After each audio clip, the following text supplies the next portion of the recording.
तानिया, जी अम्मी। बेटा कभी कभी मुझे तुझ पे बड़ा तरस आता है। क्या अम्मी, तरस? क्या मतलब? तरस क्यों आता है?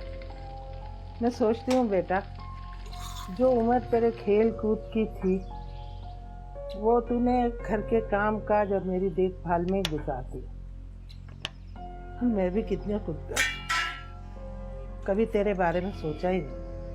अम्मी आप भी ना पता नहीं क्या क्या सोचती रहती हैं। ऐसी कोई बात नहीं है, बल्कि आपकी खिदमत करके मेरे दिल को सुकून मिलता है। मैं सोचती हूँ कि पढ़ लिख के तू जल्दी जल्दी से फारिग हो जा, ताकि तेरी शादी हो, तू अपने घर चली जाए तो मेरी आंखों को ठंडक और मेरे दिल को सुकून मिल जाए। मैंने शादी वादी करके आपकी जान नहीं छोड़नी, समझी आप? ऐसी बातें मत किया कर, मेरे दिल को हौल होने लगता है। तू भी खा, मैं तुझे खिलाऊं। अरे अम्मी ऐसी कोई बात नहीं है, सब अच्छा चल रहा है और आगे भी सब अच्छा ही चलेगा। बस आप दिल से दुआ करें मुझे अच्छी सी जॉब लग जाए, फिर देखना आपको फूलों की तरह रखूंगी। बस आप जल्दी से खाएं, मुझे देर हो रही है, मुझे बस पकड़नी है। अगर बस निकल गई तो फिर आधा घंटा और इंतजार करना पड़ेगा। आप खाएं। अब मैं खा लूंगी, तू अच्छा थोड़ा सा तू खा के जा। अच्छा ये लें, बस तू खाना। अच्छा आखिरी आखिरी, बस मैं जा रही हूँ, मुझे देर हो रही है।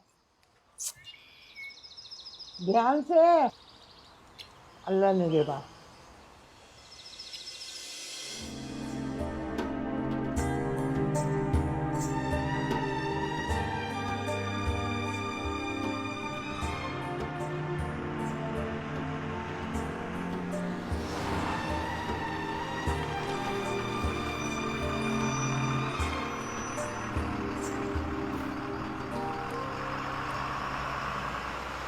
मैंने कहा है ना बस आ रहा हूँ थोड़ी देर में।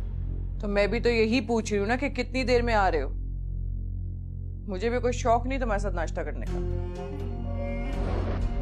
जब आपको शौक ही नहीं है मेरे साथ नाश्ता करने का और आप मुझे उस टेबल पर चाहती ही नहीं है, तो क्यों आई है मुझे बुलाने के लिए? मैं खुद से नहीं आई हूँ तुम्हें बुलाने, तुम्हारे बाप ने भेजा है, वो बुला रहा है तुम्हें। हाँ कह दे उनसे मैं आ रहा हूँ थोड़ी देर।